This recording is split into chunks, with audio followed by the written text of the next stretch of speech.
हो जाते हैं। श्री राम जी बड़े न्याय प्रिय, सुग्रीव को वो वचन देते हैं और सुग्रीव से सहायता का वचन लेते हैं।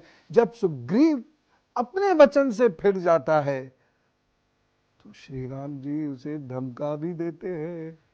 और इतना भय भी हो गया था श्री राम जी का। हर एक लीडर में ये गुण होना चाहिए। आज के जो युवा हैं मैं उनको कहना चाहूंगा, या आज के जो लोग हैं जो लीडर बनना चाहते हैं, अपने व्यवसायिक प्रतिष्ठान में जो लीडर बनना चाहते हैं, जहां वो नौकरी करते हैं वहां लीड करना चाहते हैं, पॉलिटिकल लीडर बनना चाहते हैं, फोर्सेस में लीडर बनना चाहते हैं, तो उनके अंदर दोनों चीजें होनी चाहिए, भाव और उसके साथ भय।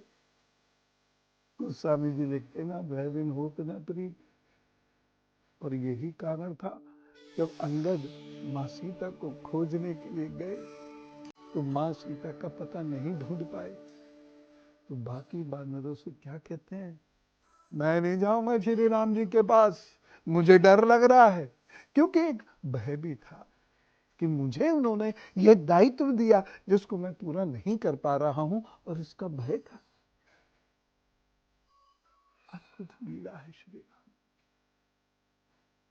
और इसके बाद श्री राम जी जब लंका के पास पहुंचते हैं, बहुत लंबा समुद्र है, और वो कितनी योजन का है, कितनी चौड़ा वहां पर पुल बना है, किन लकड़ियों से वो पुल बना है, सब वाल्मीकि कृत रामायण में लिखा हुआ है। वो पुल बनता है। अच्छा, उसमें अक्सर ये बात कहते हैं जो तार्किक रूप से मेरी समझ में नहीं आती। लोग कहते हैं कि पत्थर पे राम लिखा, पत्थर तैरने लगा और फिर वो पुल बन गया और उस पर वानर निकल गए और लंका पहुंच गए। मेरी ये समझ में नहीं आता कि जिनको वो प्रभु कह रहे हैं उनके नाम के ऊपर पांव कैसे रखे। ये कभी नहीं होगा। और वैसे भी अगर हम वाल्मीकि रामायण का अध्ययन करते हैं तो इसमें बहुत स्पष्ट रूप से ये लिखा तो है कि पुल कैसे बना है, उसमें कौन कौन सी लकड़ियों का प्रयोग हुआ है, उसमें रेते का किस प्रकार से प्रयोग हुआ है, पत्थरों का किस प्रकार से प्रयोग हुआ है, ये सब उसमें लिया हुआ है। श्री राम जी लंका में जाते हैं, युद्ध करते हैं, और युद्ध आसान नहीं था क्योंकि रावण भी था, साहसी भी था, और जरूरत से ज्यादा कपटी भी थी। उस पर सारी सुविधाएं थी क्योंकि शत्रु की धरती पे जाकर श्री राम जी लड़ रहे थे। शत्रु की धरती पे जाके लड़ना आसान नहीं होता है। अभी भी तो देखिए, जब हमारे सैनिकों का मान मर्दन किया पाकिस्तान ने, तो हमारे नेतागण ने यह निर्णय लिया और हमारी फौजी शत्रु की धरती पर जाके बम बरसा के आई। इतनी आसान नहीं था। जितना कह देना आसान है, इतना सुन लेना आसान है, कुछ भी लिख देना आसान है, लेकिन ये आसान कार्य था नहीं। राम जी भी शत्रु की धरती पे जाके लड़ रहे थे। रावण का जो रथ था वह कभी इधर भागता था, कभी उधर भागता था। श्री राम जी के पास तो रथ भी नहीं था उस समय। फिर इंद्र मदद को आते हैं, अपना रथ भेजते हैं, अथाली को भेजते हैं सारथी बनाकर। वहां ब्रह्मास्त्र भी रखा है, और राम और रावण के बीच में युद्ध शुरू होता है। अब युद्ध टक्कर का। राम जी परेशान हो रहे थे उस युद्ध में।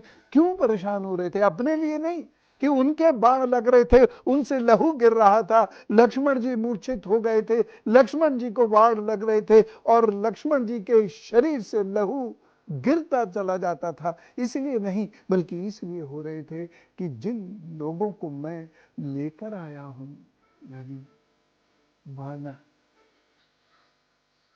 उनका अहित नहीं होना चाहिए, मेरे रहते उनका अहित नहीं होना चाहिए। करुणा ये सागर है शिवराज, करुणा हर तरफ बिखरी है। कर रहा है और उस करुणा को आप आगे भी देखेंगे। अब बराबर का युद्ध शुरू होता है तो क्या हुआ, रावण मरे ही नहीं। रावण को मारने की कोशिश की जाती थी, रावण मरे ही ना, भीषण आया, नाभि में बाढ़ना। अब नाभि में क्या है, 72,000 नारियों का संगम है और उन नारियों को जब हम भेद देते हैं तो रसायन बनने बंद हो जाते हैं। यानी अब रावण अपना पुनर्निर्माण नहीं कर सकता था, तो रामचंद्र जी ने एक बार उसकी नाभि में मारा, उससे वो जो बार बार जिंदा हो जाता था वो होना रुक गया। इसीलिए नाभि बहुत महत्वपूर्ण है, जो यहां समाप्त नहीं है।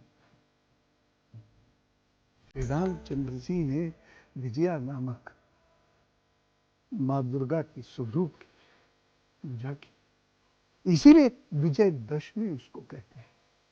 और इसलिए भी कहते हैं क्योंकि श्री राम जी की विजय हुई, अधर्म के ऊपर धर्म की विजय हुई, अधर्म का नाश हुआ। दूसरा बाण चलता है, रावण की छाती भेद देता है, रावण वहीं गिर के मर जाता है।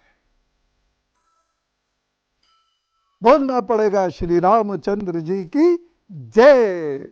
और यहां से एक नया अध्याय शुरू होता है। मां सीता आती है। तो हम अक्सर ये बात कहते हैं कि हनुमान जी तो वहां पहुंच गए थे, वो ले आते मां सीता को। नहीं, मां सीता भी उतनी ही वीर थी। वीर शुल का कहा है राजा जनक ने उन्हें, मां सीता भी उतनी ही वीर थी और वो चाहती थी कि अधर्म का नाश हो, धर्म की जय हो। इसलिए उन्होंने कहा, मेरे शरीर को मेरे पति के अलावा कोई नहीं छूएगा, मैं जाऊंगी तो उन्हीं के साथ जाऊंगी। इसीलिए वह हनुमान जी के साथ नहीं है। और उन्होंने कहा, श्री राम जी से कहना कि आए अधर्म का नाश करें तो मुझे अपने साथ ले जाए। और युद्ध के बाद जब श्री राम जी वहां से चलना शुरू करते हैं तो विभीषण आते हैं और श्री राम जी उनका राज तिलक करते हैं। ये महानता है भारतीय संस्कृति की, ये महानता की बातें आपको भारत के इतिहास में पढ़ने को मिलेंगी। भारत में जिनको हम भगवान कहते हैं वो ऐसे ही नहीं कहते हैं, वो बहुत महान लोग हैं। उन्होंने जीते थे राज्य लेकिन कब्जे कभी नहीं किए, उनको उनकी संस्कृति के साथ छोड़ दिया, अपनी संस्कृति को थोपने तक का प्रयत्न नहीं किया। जिन देशों में हमारी संस्कृति है, चाहे वो इंडोनेशिया हो, चाहे जावा हो, सुमात्रा हो, थाईलैंड हो, लंका हो, वहां जो संस्कृतियां हैं वो इसलिए हैं क्योंकि हमारी संस्कृति में प्यार की भी महक, ज्ञान का खजाना है। इसलिए वो हमारी संस्कृति को अपनाते हैं, लेकिन हमने कभी फोर्स नहीं किया उनको। दुबई में हमने फोर्स नहीं किया उनको कि मंदिर बनाइए। हमने किसी सुल्तान को फोर्स नहीं